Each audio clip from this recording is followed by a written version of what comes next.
자, 오늘 말씀을 보겠습니다. 마타이니 요루 후쿠인쇼 니주 1쇼 1節から13節までの御言葉です。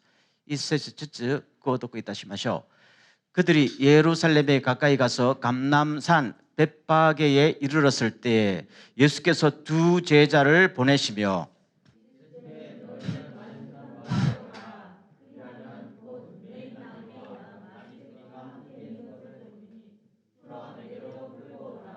만일 누가 무슨 말을 하거든 주가 쓰시겠다 하라. 그리하면 즉시 보내리라 하시니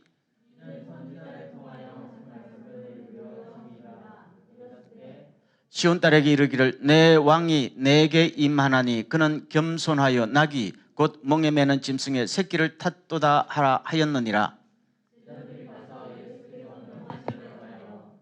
나귀와 나귀 새끼를 끌고 와서 자기들의 겉옷을 그 위에 얹음에 예수께서 그 위에 타시니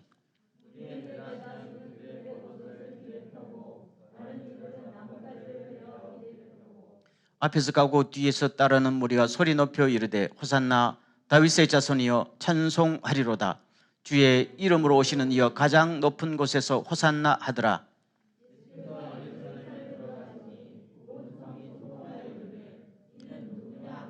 무리가 이르되 갈릴리 나사렛에서 나온 선지자 예수라 하니라.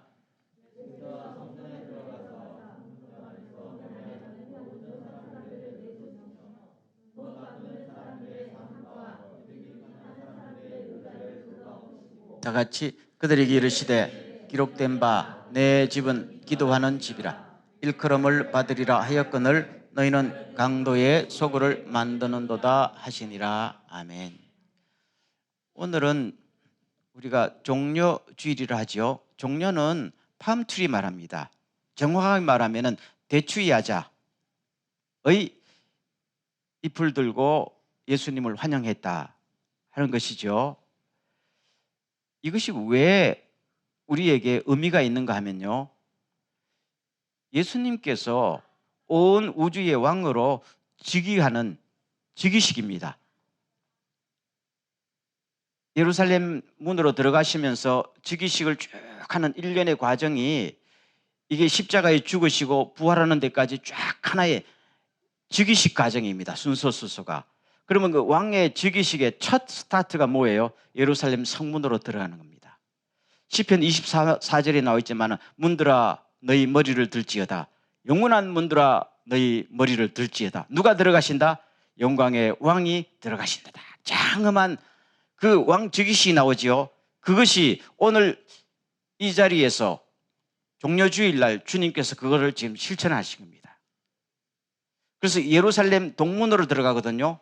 동쪽 문으로 들어가면 맞은편이 올리브산이란 말입니다. 올리브산 꼭대기에 벳파게라는 곳에서부터 나귀를 타시고 쫙 들어가십니다. 길어야 1km, 1.5km 구간이지만 그게 많은 시민들이 나와서 환호합니다. 그런데 주님께서 왕의 즉위식을 꼭 이렇게까지 하실 필요가 있었는가라는 질문을 하게 되지요. 여러분, 왜 예수님께서 이것은 일종의 퍼포먼스지요. 사실 안 해도 그 말인데 퍼포먼스예요. 그런데 이 초라한 퍼포먼스를 왜 하느냐 할 때는 이 우리의 어떤 액션에는 뭐가 따라요? 의미가 따르고 메시지가 따르죠. 예수님께서는 이 퍼포먼스를 통해서 굉장히 강력한 메시지를 전달하고 싶으신 겁니다. 이 퍼포먼스가 때로는 한편의 설교와 말보다 더 강력하지요. 행동으로 보여주는 것인가. 그래서 당시의 유대 사회를 향해서 아니 온 인류를 통해서 강력한 메시지를 전달하고 싶으셨다 하는 것입니다. 그러면은 예수님께서 뭘 전달하고 싶었을까요? 나귀를 탔다는 데에 초점이 있는 것이죠. 왕의 대관식을 하는데 나귀를 타는 왕이 있을까요? 없단 말입니다. 당시에 헤롯 임금만 해도 총독 빌라도만 해도 예루살렘 성으로 입성할 때는 뭡니까? 수많은 호위병을 세우고 말도 그냥 말 아니죠. 아주 좋은 말에 말 앞에다가 말도 얼마나 치장을 해요. 그러면 막 군악대가 나와서 빵빠를 하고 쫙 들어가면은 모든 백성들이 그냥 엎드리잖아요. 그게 보통 왕의 즉위식 아닙니까? 오늘날 또 다르지 않지요? 그런데 만왕의 왕이요 온 우주의 왕이 즉위식 하는 그날에 빵빠레도 없고 군악대도 없고, 나귀도 예수님 나귀가 아니야. 빌렸어. 그렇죠. 빌렸단 말이에요. 요새 말하면은 자동차도 한 대 못 구해가지고 자전거, 고물 자전거 하나 빌린 거나 똑같아요. 탁 타고 빌려오라. 그렇죠. 안장도 없어. 그리고 제자들이 자기 땀 냄새 나는 겉옷을 벗어서 그냥 얹혔잖아요. 레드 카펫을 깔아야 되는데 하도 보다 못한 백성들이 그래도 왕이 입성하는데 나뭇가지를 꺾어서 막 깔았단 말이에요. 그렇죠. 왕관도 없어. 아무것도 없어. 그냥 터덜터덜. 나귀가 큰 나귀가 아니고 나귀 새끼지요. 나귀 새끼를 타면은 안전키나 선키나 비슷하지 않겠어요? 그럼 걸어 들어가면은 제가 만약에 그 나귀를 탔다고 봐요. 그럼 쭉 가면서 양 집사님 요새 사업 잘 돼요? 이렇게 물으면서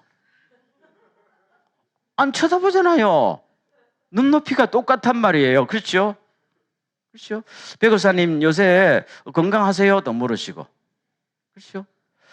그러니까 동네 사람들이 가까이 모여서 다 손을 잡고 무서워요? 불안해요? 아무것도 아니잖아요. 이게 하나님의 나라의 왕이라는 것을 강하게 뭐예요? 메시지를 던지는 겁니다.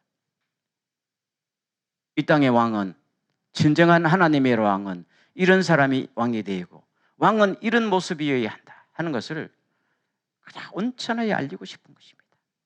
여러분 당시 유대 사회를 보면요, 로마의 식민 통치하에서 국로는 4분 5열되고 양극화 형상, 그렇죠?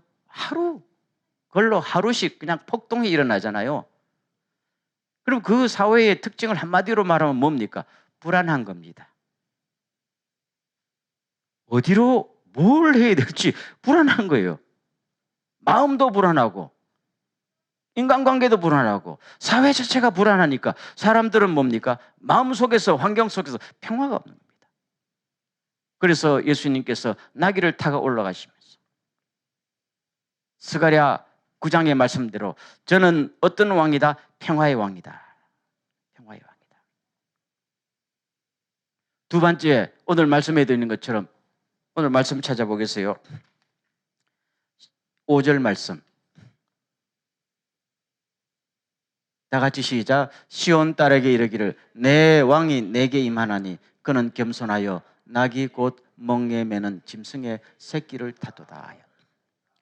평화의 왕이 되려면은 왕이 어떤 왕이 돼요? 겸손하고 온유하고 욕심 없는 왕이죠. 말로는 평화를 외치면서 욕심이 부을 끓으면은요 백성들을 속이지요. 이 땅에 그런 왕들이 얼마나 많아요. 그런 정치가들이 얼마나 많아요. 그런데 예수님은 실제로 이 땅에 평화를 전하러 오셨기 때문에 그 자신부터가 아무것도 움켜잡지도 않고 가지지도 않는다. 그리고 예수님의 지난 3년의 삶을 볼 때 백성들이 알잖아요. 저분은 아무것도 없다. 아무것도 없다. 있으면 다 퍼준다. 이랬단 말입니다. 그래서 백성들이 6절 보십시오. 제자들이 가서 예수의 명하신 대로 쭉 하니까 7절 쭉 보세요. 8절, 9절. 그래서 앞에서 가고 뒤에서 따르는 무리가 소리 높여 이르되 호산나 다윗의 자손이요. 다윗의 자손은 우리의 왕이라는 이야기예요. 찬송하면서 하나님이 보내시는 우리의 왕은 이런 모습입니다. 백성들이 감동하잖아요. 감동하지 않으면 찬송하겠어요? 다들 그날 6월절 잔치 때문에 세계 각국에서 6월절이 되면 그 좁은 예루살렘에 약 100만 명이 모여듭니다. 온 세계 각지에서 모이던 사람들이 이런 분이 우리의 왕이 되었으면 얼마나 좋을까, 얼마나 좋을까. 하나님 이런 분이 드디어 왔습니까? 이렇게 환호성을 진심으로 부르는 그 모습을 볼 수가 있는 것입니다. 그런데 이것이 클라이막스가 아니에요. 클라이막스는 어디예요? 이분이 이렇게 하시면서 마지막에는 어디로 갑니까? 골고다 십자가에 가서 자기 백성을 위해서 자기 목숨을 내어줘 버립니다. 자기 백성의 죄를 위해서 내가 이 백성들의 죄를 걸머지겠다, 내가 이 백성들의 상처를 걸머지겠다 하면서 완전히 자신을 한 마리의 어린 양으로 내어줄 때에 이 즉위식이 절정에 달합니다. 이것이 평화의 왕으로 오신 예수님의 모습이었다. 그러면 앞으로 이 땅에서 정말로 하나님의 나라가 이루어지고 하나님의 평화가 이루어지기 위해서는 이런 일들이 뭐예요? 계속 일어나야만 된다 하는 것을 강조하고 있는 것입니다. 여러분, 예수님이 십자가에 달리실 때 예수님의 머리 위에 무슨 패가 붙었다 그랬죠? 유대인의 왕이다. 참 아이러니하지요? 유대인의 왕 썼는데 이분이 뭡니까? 나귀 타고 입성하시고 두들겨 맞으시고 백성들의 죄와 상처를 대신해서 죽었다. 왕은 이렇게 돼야 된다. 그걸 단적으로 보여주신 거죠. 또 그것이 하나님의 뜻이었다, 예수님의 자발적인 헌신이었다 하는 것을 알 수가 있는 것입니다. 제가 이번에 한국을 오랜만에 방문했어요. 전에는 방문해도 인천공항에서 그냥 갈아타거나 볼일만 딱 보고 나왔는데 이번에는 그래도 한 열흘 이상 몇몇 사람들도 만나가지고 느끼는 것이 제 개인적인 느낌입니다만 사람을 자꾸 재촉하는 분위기, 한국말로 깝치는 분위기.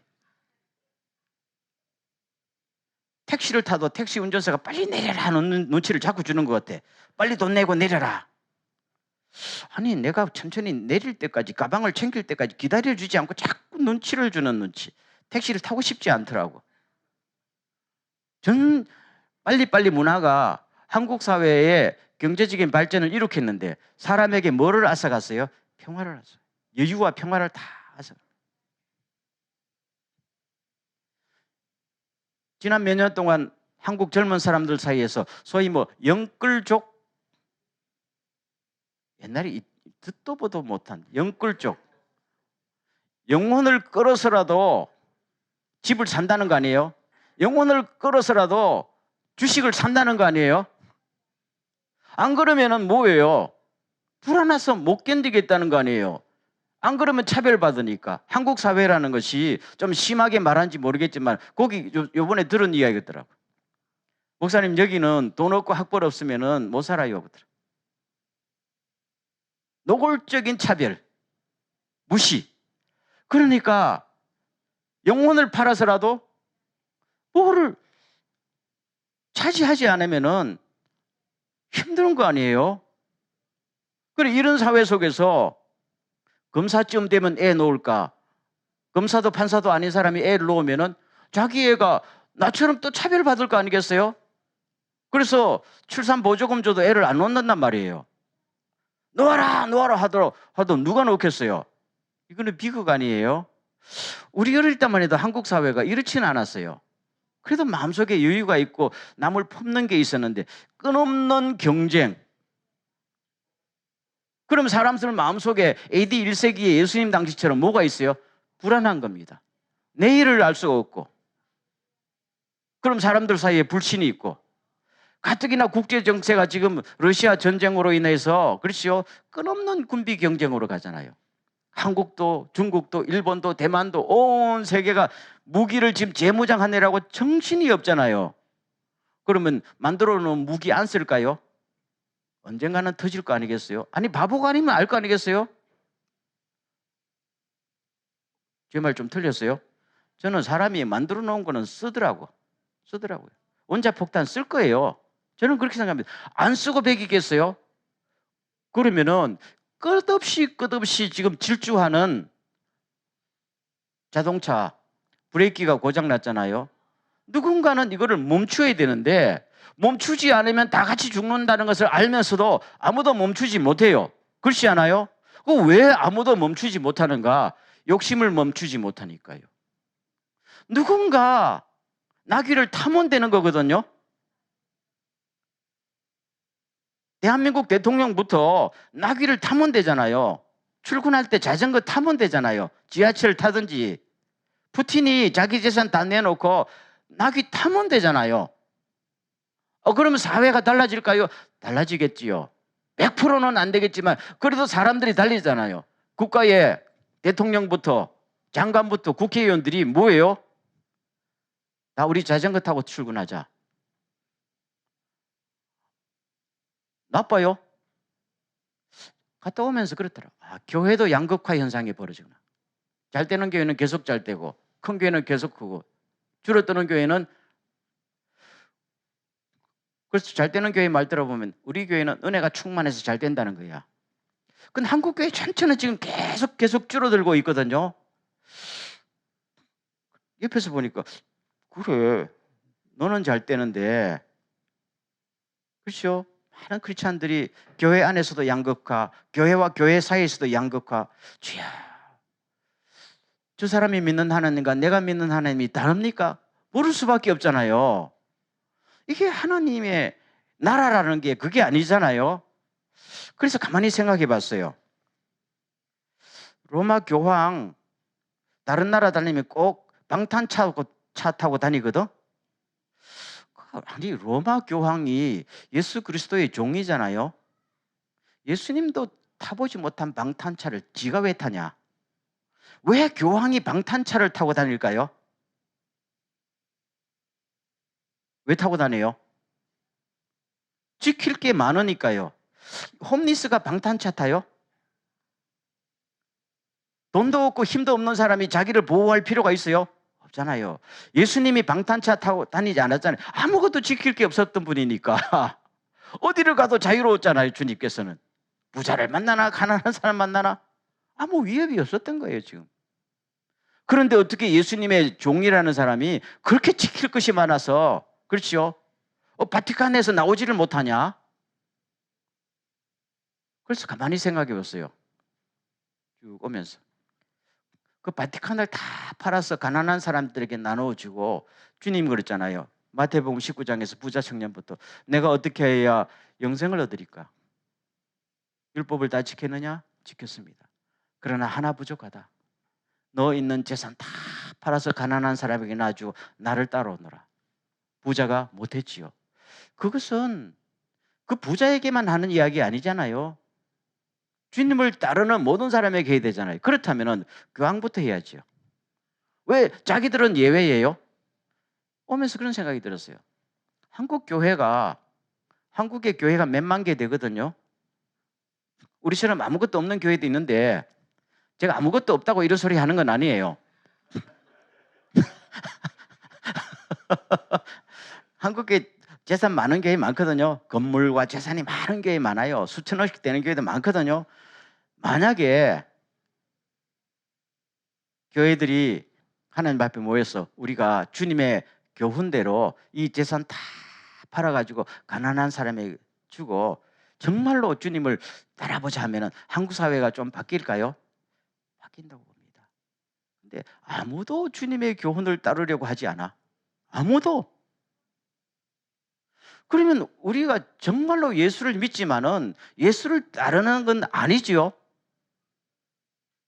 제가 만약 이 주장을 계속하면은 한국 교회가 나를 용서하지 않겠지요. 용서하지 않겠지요. 너희들은 교회당도 없고 재산도 없으니까 하지. 그런데 원래 성경의 교훈이 그거 아니에요? 아멘 안 해요? 아멘입니다. 사실 그렇지 않아요. 여러분 AD 1세기부터 AD 3세기 말까지 4세기까지요.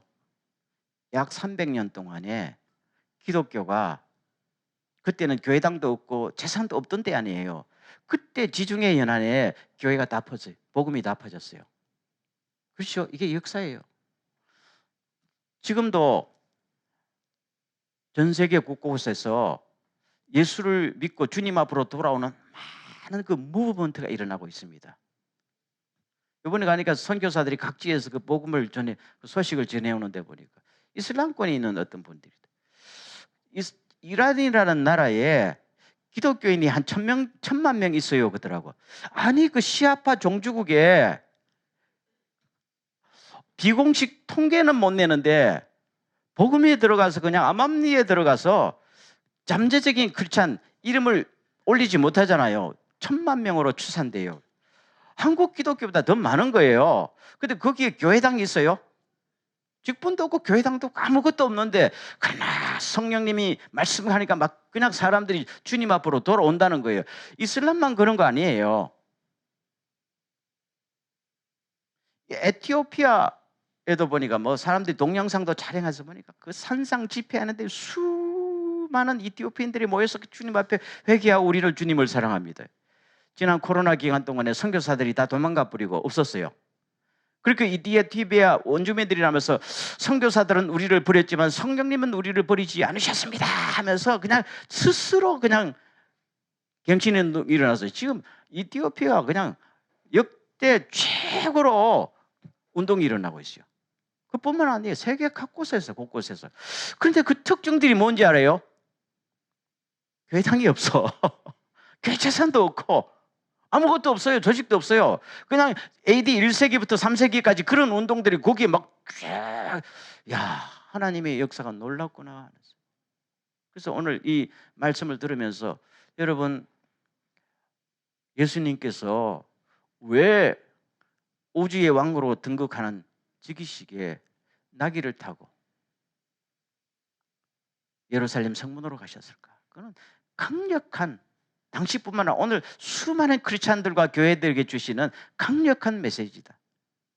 너희들이 나를 믿느냐? 나를 따르느냐? 그러면은 실제로 나를 따라야지 하는 것입니다. 말씀을 맺겠습니다. 오늘 많은 크리스찬들이요, 예수님을 보면서 예수님 참 잘하셨습니다. 감사합니다. 예수님 때문에 우리가 구원받았습니다 하면서 칭찬하며 박수갈채를 보내지요. 그뿐이에요. 우리는 예수님에게 박수갈채를 보내려고 교회로 모인 게 아니잖아요. 우리는 예수님의 뭐예요? 제자지요. 제자는 스승을 닮고 스승을 따르는 사람이지요. 너희는 온 천하에 다니면서 복음을 전하라. 모든 민족으로 뭘 삼고? 제자를 삼아. 아멘. 성도와 교회는 예수님의 제자입니다. 스승님 잘합니다. 박수만 치는 것은 구경꾼이죠.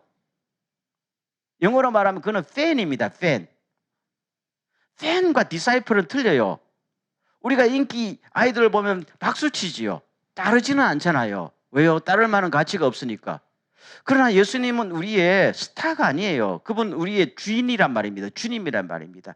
예수님은 주님 하잖아요. 주님은 우리가 목숨 걸고 그분의 모든 행실과 삶을 따라야 되는데 우리는 늘 박수만 치면서 주야 주님의 축복 주시면 교회당을 더 크게 짓고 재산을 더 늘리고, 그럼 주님께서 야, 말 타지 말고 나귀 좀 타봐라. 그렇죠? 오늘 우리가 이런 면에서 있어서 참 특별히 이 시대가 그런 사람이 필요하지 않나라는 생각이 듭니다. 그렇죠? 그래서 오늘 마지막 제가 여러분하고 좀 나누는 것은, 저도 마음속으로 주여 늘 기도해 왔어요. 주여 우리 도쿄 뉴처치 자체 예배당을 좀 주세요. 기도했어요. 그건 나쁜 건 아닌데 좀 불편해요. 빌렸으니까 좀 불편한 것도 있죠. 근데 하나님께서 오늘 한 수십억을 그냥 내리셔서 자체 교회당을 맛있게 쥐어주면은, 그러면 우리가 예수를 더 잘 믿을 수 있을까? 라는 생각을 해봤어요.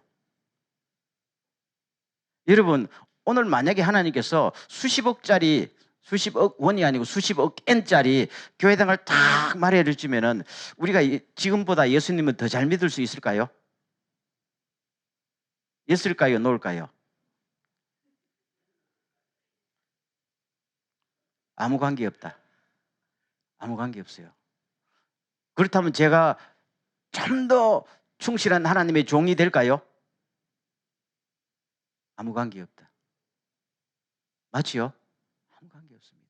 차라리 뭐가 없을 때 우리는 주님을 진심으로 따른다. 제가 교회당이 있고 없고를 따지는 게 아니에요. 있어도 좋고 없어도 좋아요. 없으라는 말은 아닌데 우리 그걸 넘어서야 될 줄로 믿습니다. 교회당이 있고 없고, 직분이 있고 없고, 내가 주님을 따르는데 그것이 관계가 있어요? 솔직히 없어요. 그렇다면은 교회의 본질과 핵심이 뭔지를 우리가 종려주일에 그거를 놓치면 안 된다 하는 것입니다. 그래서 저는 이번에 갔다 오면서 교회당도 없고 건물도 없고 간판도 제대로 달지 못하지만은 오히려 이것이 주님을 따르는데 너무 자유함을 주는 게 아닌가? 라는 생각이 들었어요. 여러분, 사복음서에 보면은 예수님을 기다리는 사람은 어디에서 주님을 기다려야 돼요? 광야에서 기다려야 돼요. 광야에서 주의 길을 예비해라. 아멘. 광야에서 주를 예비해라. 광야에는 아무것도 없어요. 사막에 뭐가 있어요? 그 사막에서 주님을 맞이해야 돼요. 아멘. 근데 우리는 주님을 맞이하기 위해서 너무 많은 것을 생각하고 가지려고 하고 가졌다는 것이 아니라 가지지 않으면 안 된다는 그 불안감, 초조함에 쫓기고 있는 거 아니에요? 그러니까 더 불행한 것이죠. 가지지도 못하면서 가지려고. 그렇죠. 우리는 여기서 벗어나서 자유하시기를 주의 이름으로 축원합니다. 따라하겠습니다. 주의 영이 계신 곳에는 뭐가 있어요? 자유함이 있습니다. 진리를 알지니 진리가 너희를 자유케 하리라. 얼마나 주신 축복이에요. 있어도 감사하고 없어도 감사하고. 그런 모습을 볼 때 저분들 속에 하나님이 계시는구나. 저는 오늘 우리 사이에 하나님이 계시기를 원하며 계시는 줄로 믿습니다. 예수님이 말씀하셨죠. 하나님의 나라는 여기 있는 것도 아니고 저기 있는 것도 아니고 어디에 있다고? 너희 가운데 있느니라. 너희 가운데 있다는 말은 너희 사이에 있다는 말입니다. 저하고 집사님 사이에 있고 저하고 권사님 사이에 있어요. 우리 사이에 뭐가 있을까요? 나하고 권사님 사이에 뭐가 있어? 하나님의 나라는 물론 하나님의 나라가 있는데 뭐가 주거니 받거니 가는 거예요? 아니, 여러분 사이에 뭐가 있어야 돼요? 하나님의 나라는 먹는 것과 마시는 것이 아니라 성령 안에서 의와 평강과 기쁨이니라. 아멘.